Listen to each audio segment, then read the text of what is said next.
This week's episode is brought to you in part by MPix, delivering the highest quality prints and products from your photos. Shoot today, upload tonight, we ship tomorrow. Welcome to Photoshop User TV, brought to you by the National Association of Photoshop Professionals. And now, here are your hosts, the Photoshop guys. Welcome back to another melodramatic episode of Photoshop User TV, sponsored by Photoshop User Magazine and the National Association of Photoshop Professionals. My name is RC, and I'm here with Mr. Pete Collins. What's going on, Pete? How you doing? Good to see you. Not bad, not bad. So we got a bunch of things that we're doing today, right? We do have a bunch. You have a tutorial. Yep. We have a special guest with Michael Fineman, who's doing a tutorial. We're going to follow up on his tutorial from last season. Oh, nice. Very, very cool. Some tips. I got a couple tips on camera raw. But before we actually do anything, why don't you just go ahead and kick us off? I'll go ahead and I'll hold the magazine in the meantime. Go ahead and kick us off. Well, hey. Here, it'll just stare at you. Just stare at me. Nodding approvingly. Well, what I'm going to do today is I'm going to talk to you about creating seamless patterns. A lot of times when you go into your pattern overlay, you'll be able to use those patterns, but if you start to expand them and put them on bigger pieces of paper, you start to see the edges where they bump up against each other. Okay. A lot of times it's nice to be able to create patterns that when they scale, no matter how much they scale or tile down, they look seamless. Nice. And so what I'm going to do is I'm going to show you a tip on how you can do it, because you start to think, all right, how am I going to make that happen? And you've got to get this corner to match up with that corner, and it starts to mess with your mind until you realize there's a very simple tool using the offset filter. It's not a filter that most people use a lot, but you're going to like it once we see how it works. And so first thing I'm going to do is I'm going to show you if we just came in and let's say we wanted to create a baseball wallpaper backdrop. Okay. We just simply put it into the frame, and then we could come up here and go edit and define it as a pattern and click OK. And now if we come over to, say, our background that we wanted to use instead of this pattern overlay, we just click into our layer styles, and in the drop-down menu, it's already put in there. And we click OK, and we've got a baseball background. Whoops. Mm-hmm. You've actually got to move it inside the pattern overlay and not actually outside, because now if I grab my cursor, I can simply move this around and adjust it and get it to be any type of shape I want. One of the things you might want to remember is if you scale it, you can scale this up and down, but it's going to look its best resolution at your even increments, 25%, 50%, 75%. You can do it at others, but it won't be quite as crisp.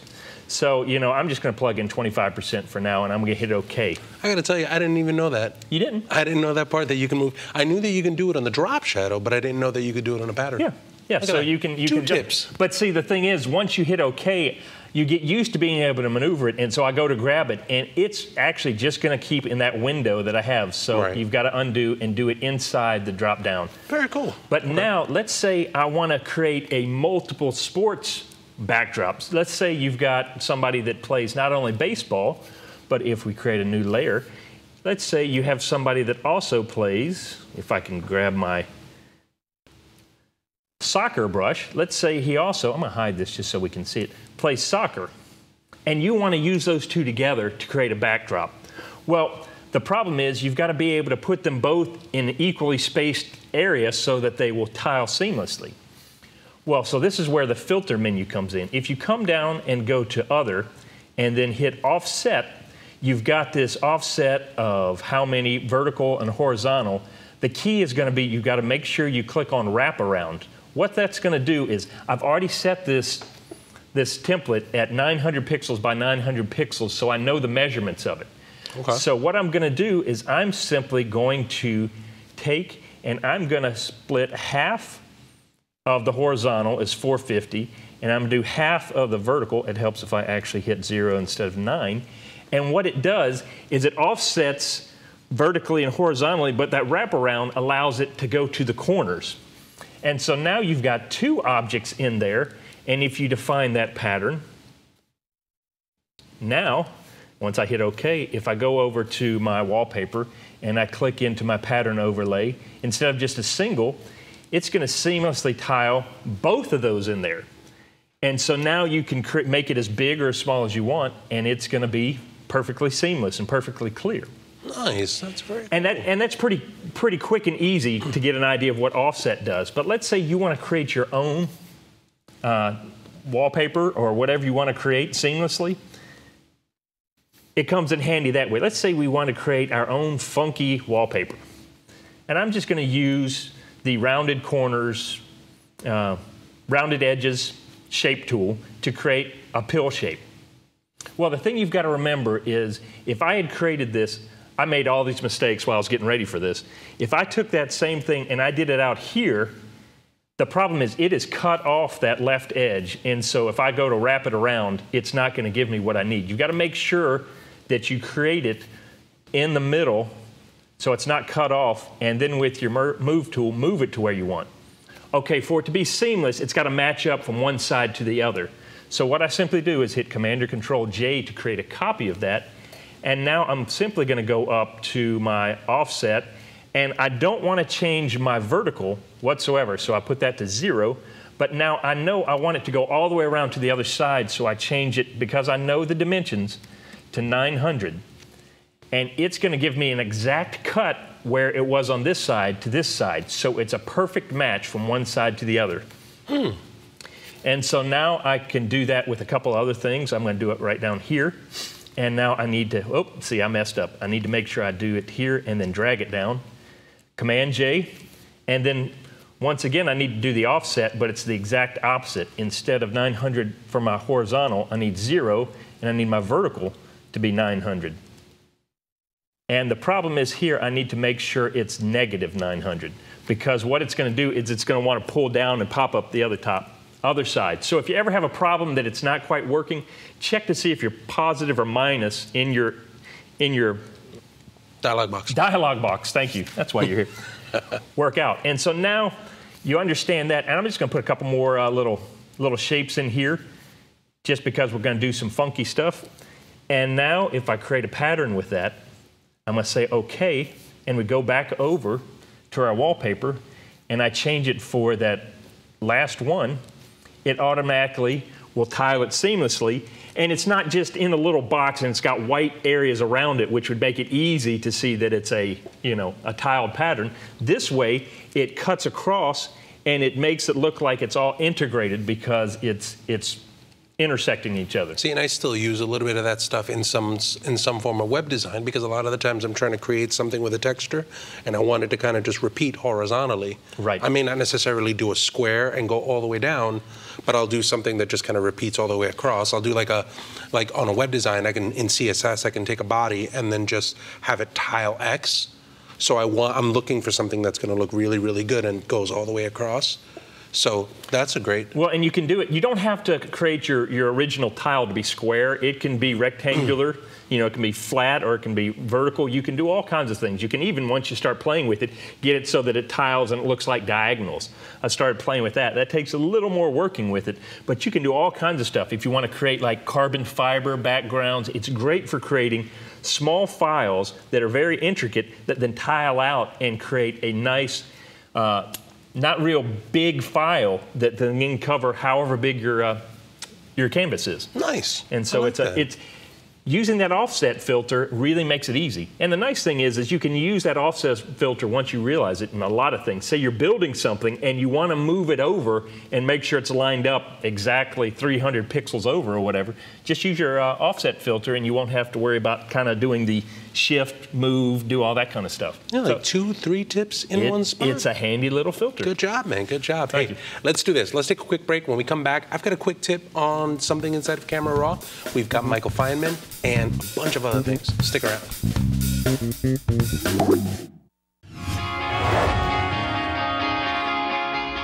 Hi, I'm Corey Barker, author of the new book, Photoshop Down and Dirty Tricks for Designers.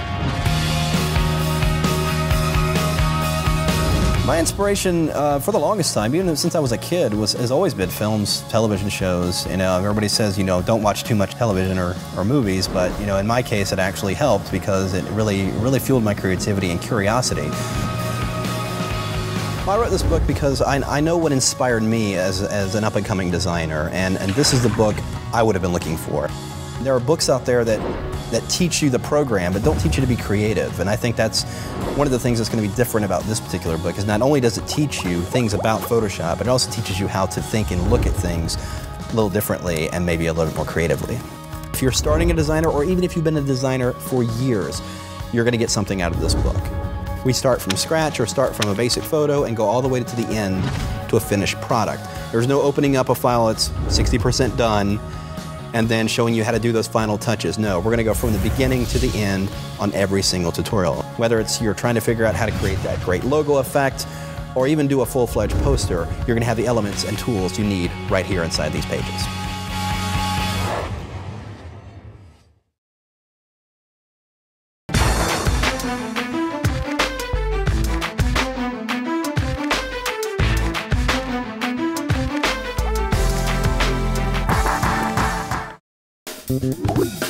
Well, hey, we're back, and we're excited to hear what you've got for us. But before we talk about your tip, are you excited about Washington like I am? I am very much so. Photoshop World is coming to Washington, D.C., and it's one of those things that I think it's just going to be, it's going to be great. It's going to be a nice change of venue. It's going to be something where you can go out and take a look. And I mean, Washington is just a phenomenal city to shoot in. Yeah, the photographic opportunities. It's kind of cool because I'm getting to experience all these things new each time. I mean, I just experienced Vegas, which was wild, and now we're going to D.C. I'm pretty excited. You're going to be well-traveled on the Photoshop World route. I like it. But the dates are March 24th to the 26th at the Walter E. Washington Convention Center in Washington, D.C. We've got a bunch of different topics, like new instructors, new courses, a new venue. People are going to be doing photo walks. So it's a great networking experience as well as a great place for you to be able to learn everything that you want, from graphic design to Photoshop to photography to social media. So all of it comes in one spot. We sure hope you guys come and take a look at that stuff over at Photoshop World. If you want to be able to kind of stay on top of when it's happening or what's happening, make sure you go to photoshopworld.com for that. So, cool. So what you got for us? Yeah, well, you know what? I had something really, really quick. I was looking through my Google Plus page and my Twitter page, and people kept asking me about this guy right here, this exclamation point. And they didn't necessarily know what it was. So I was just like, you know what? Let me talk a little bit about that in Camera Raw and talk about why that's important to you, right? This is something that's called process version. And basically what that is when you're opening up a RAW file, the computer had a specific way on how it interpreted all the information that you had, right? So it said, all right, I'm going to pull all this information that you have inside of this file, and I'm going to process it in a specific manner. So I'm going to do this to this color, I'm going to do this to these sharpness, I'm going to do these kinds of things. So they had a specific way of processing that, and as further versions of Photoshop came out, they turned around and said, all right, well, let's come up with a new way to be able to process this. So these are called process versions. So when you look at a file that's been opened or manipulated with an older way of how Photoshop messes with these files, they give you this exclamation point. And they say, all right, well, this is the difference. The difference is that now, if I were to read this negative, I would treat this negative differently. So that's what this thing is. Man, I always thought it was that the computer liked that picture. Yeah, I approve. Yeah, but it was like a flicker hug for me. No. So if you hover over it, it says update to current process 2010. So basically what that's saying is, if you click on this, it's going to update to what it believes is a better way of handling the negative file. The latest version. Right. So if you click on it, it'll automatically update that information that's there. You can see all of that information here in this little camera icon under the camera calibration. You'll see that you have your process version that's stuck right there. And it says 2010 current. I would assume that as they become better at doing different things with negatives and JPEGs and things like that, these processes will also change. So why the exclamation point? The exclamation point is there is because sometimes the treatment of these negatives can change completely what the file looks like. So imagine if all of a sudden you open up your Lightroom, you open up your Photoshop, and your files look all completely different. Your exposure is different, your color is different, your white balance is different. They didn't want to necessarily do that. They figured instead they'll just give you an exclamation point in the lower right-hand corner and say, look, this could be updated, but you're going to go ahead and do the updating. Can you go back if you don't like the upgrade? Yeah, you could always just go back over here to this one section and then just click on the drop-down and go back to the older process version. Now, can you set it as a default that it goes through in every one that you have in there auto update? Any new file is going to be updated with the new process version. Well, I'm saying if you're going back and looking at your old files, will it go ahead and can you set something that will automatically update it so you don't have to go and click in every exclamation icon? I think that you can. There is a way to be able to automate it, but you probably would rather just like select files and then update all the files. So a couple of different things to be able to do. But hey, we also have another tip. Make sure you take a look at this tip from Mr. Michael Fineman. Well, hi everybody, Matt Kloskowski here on the set of Photoshop User TV with the one and only Michael Fineman. So first off, welcome. Thank you very much. So Michael is a advertising photographer based out of Miami, Florida, and you've got we kind of chatted via email a few times and talked on the phone. But Michael's got a great body of work from portraits to commercial to advertising to products. I mean everything. You've got a little bit of everything. You can honestly say inside of your portfolio. Well, my portfolio is very diverse because it was on sale at Macy's, so I bought it. Oh, that's and good. that way, rather than learn these things, it was just easier to purchase them. You know? Perfect. So I just thought that's a tip. The tip is don't spend 20 years or 30 years learning your craft. The tip is go and buy it on sale. Anyway, so we brought Michael here into the studio just to kind of, you've got a lot of great photography and lighting tips, but at the same time, you do pretty much most of your own post-processing work, and I figured this would be a really cool tip to start off with. I think this is excellent because metals are incredibly difficult to photograph because if they're overly lit and filled in, then they become painted. There's no tonal range. Yeah. It becomes flat and painted. If they need to have bright white highlights, called spectral highlights, and rich blacks. And then even the subject itself needs a tonal range so that it's not just flat white. Yeah, depth and dimension. Exactly, depth and dimension. So what I'm starting to do immediately is I'm starting to create the feeling of a metal object. You have brightness here, you have brightness here. The nuts themselves are actually probably over 255, but since they're surrounded by a tone, it doesn't matter. They come off as spectral highlights. Real quick, because I think it'd be good for everybody to see this. Can you just kind of circle it with your mouse? You said brightness here and brightness here. So what are those two key areas? Okay, right in this area here. Yeah. And then right over here. These are almost equal amounts. Okay. You know, this over here, I'm 239. And over here, I'm 226. And you're looking at the RGB value. And I'm looking at the RGB value. Exactly. This is why I love this guy. See? So it's perfect. But what happens is, it went from, you went from this. Kind of flat. Oh, my God, yeah. And it didn't, you don't realize it until you then. Well, and you desaturated it, too, so it looks flatter than it. Exactly. It so now I'm punching it up. One of the other aspects is, when I look in the center area here, this is a neat little trick. I just put a path in this area here, and by putting that, and I always put on a separate layer, because what I'm including, and I'm going to zoom in, what I'm including is the reflection of the nuts themselves. Mm-hmm. Because then, by creating a gradient using the circle gradient and grading out from the center out, and I don't have the right color selected here, it'll end up giving me that. Oh, so you get rid of the reflection. But you see it's a little bit brighter in the center, and it gives you this beautiful tonal range. That looks very natural. Yeah. That looks like it was lit with one giant light box in front of it.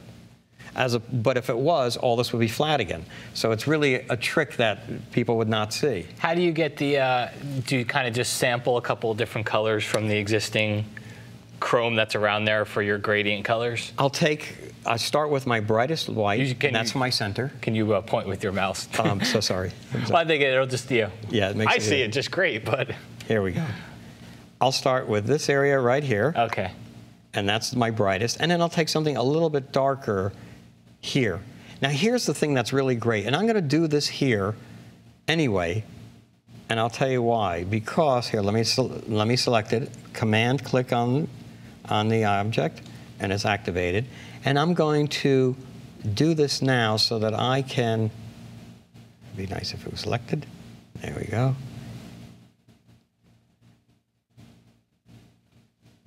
Let's go the other way. Too much. It's too dark. So let's brighten this up a little bit.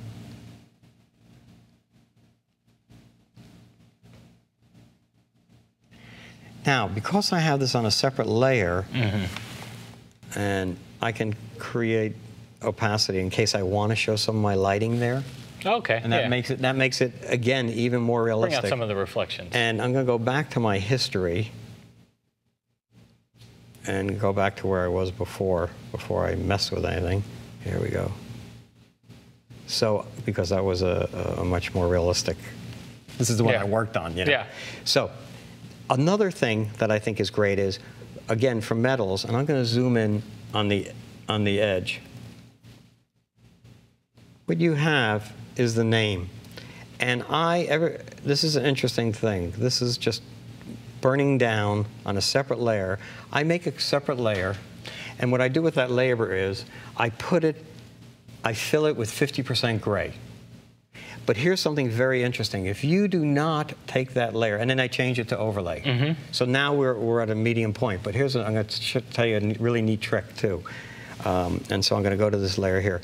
By the way, if you do not turn this layer into a selection, and then you flatten it down, mouse again, all of this area here will be gray. So you have to eliminate that, otherwise it's included. You want to keep that white. Just want to keep it white. Now, this is an interesting trick, and that is that by having this here, as you saw, I can zoom in on the names, and I can zoom in, and I will be able to hand darken with my brush whatever I want. So I can come in here. I'm using a bracket key to make it small. And I can come in now purposely. I'm going to darken this. And let's just put this. I'm going to darken this area. Well, that's way too much, of course. You know what? I'm going to show it the right way, and then I'm going to show you a cool trick for a mistake. So we're going to just darken this, and I'm just adding a little bit of tone. Again, I'm doing this fast, and I don't have a mouse. So now I have these areas, and here's my history, and I want to just get rid of them again so that it looks nice and clean from where I started. Now here's a really cool trick. The trick is I'm purposely right now going to make a mistake, and I'm just going to start adding so that's easy for them to see. Matter of fact, I'll make it hard-edged purposely so that you can see what I'm doing. And you can see these areas where I'm adding black. Okay, and as you see, I have all these dark areas added. Okay, now this is obviously a mistake. So the point being is that if you've gotten to a certain point and you went past your history brush, you'd have to like start over and say, again, hypothetically, that this area is perfect, but right here, this guy right here is just terrible, and we decide we want to get rid of it. Well, what I realize is that 50% gray, which is what we're working on, if I go back to my brush and make my brush 128, 128, Oh, and you make a 50% gray swatch. and 128. Exactly. If I do that, now what I'm doing in essence is I can take my brush, which I have, and it becomes an eraser because I'm just eliminating, see? Oh, here we go. Let's go 100%. And yeah, it's like an eraser. It just sets it's it back just to gray, which is back, invisible. It's back to gray. It's invisible, and all the mistakes. But if I wanted that part, say hypothetically, that part was, 20 steps in, and I said, oh no, I don't have to worry about that. I can just selectively get rid of what I didn't want in the first place, and it makes a really easy way to control this. Very cool. Yeah. So where can we find out more? Because you do a lot of this stuff. I mean, just your body of work. You've got a lot of not only portrait photography, lighting, but a lot of advertising and commercial type stuff too. So where can we find out more about the man behind? What'd you call it? The mirror ball. The mirror ball. It is a mirror ball. Huh?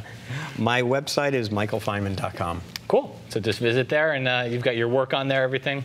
and I have my work there, and I'd like to share. But before we wrap, I just wanted to say one thing to you. Because Photoshop is so magical, I told you I was going to do a magic trick. Oh, okay. Okay, so this is a very simple magic trick, and I love magic. Okay, so what I'm going to do here, let me show you the card. 7 of clubs. Okay, no, put your finger anywhere you want inside.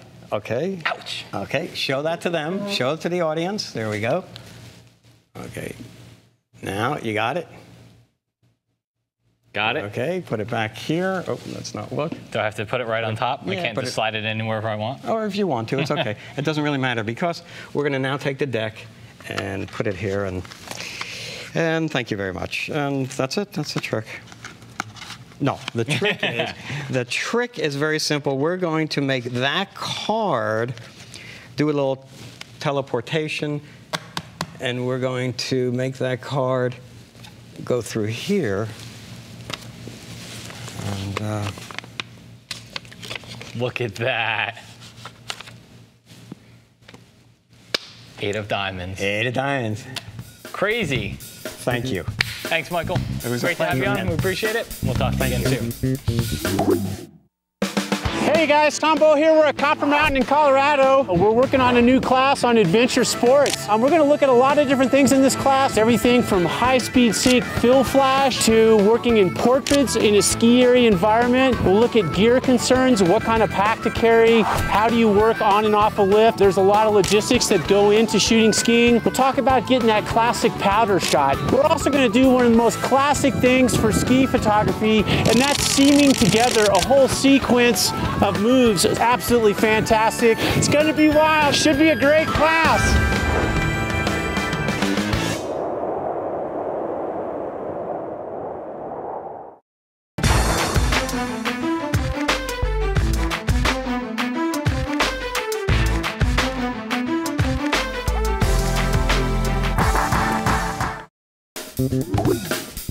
Welcome back to another episode of Photoshop User TV. Mr. Pete Collins, RC here. It's contest time. So what are we going to do from a contest standpoint? They need to go to the webpage. I think pin the tail on the donkey would be nice. Pin the tail on the donkey. We'll put a little graphic up. You guys can kind of pin it and take care of that. But the Kelby training page, kelbytv.com/Photoshop User TV. Leave a comment, leave a suggestion, tell us what you like about the show, tell us what you don't like about the show. If you tell us what you don't like, you're probably not going to win, I don't think. But what do you win, RC? professional portrait retouching techniques for photographers. A lot of the times, this I think is the Bible for retouching in Photoshop. It's one of those things that a lot of the times when you're shooting and you're doing any kind of photography, it's important to be able to understand that you can't just spend 5 hours doing a retouch. So what Scott did with this book is he spent a lot of time going, look, here's retouching that you can do very quickly and that you can do very, very effectively. It is a really, really good book on that kind of stuff. I mean, he even deals with how to work on teeth, skin, everything. It's a phenomenal book. Start to finish. You're gonna absolutely love it. So leave us a comment. We'll be more than happy to be able to send you the book to the winner. Not bad. Not bad. Abbreviated. No, melodramatic. Melodramatic. Wait. We got to do a couple of awkward pauses. Oh, Pete. There we go. That's our melodramatic. There we go. Take us out of here, man. All right, well, we thank you for sticking with us for another episode of Photoshop User TV. We hope you will join us next week when we do some great stuff, or maybe not so great, but we'll do our best. Thank you for joining us. I'm Pete Collins. I'm RC. Take care.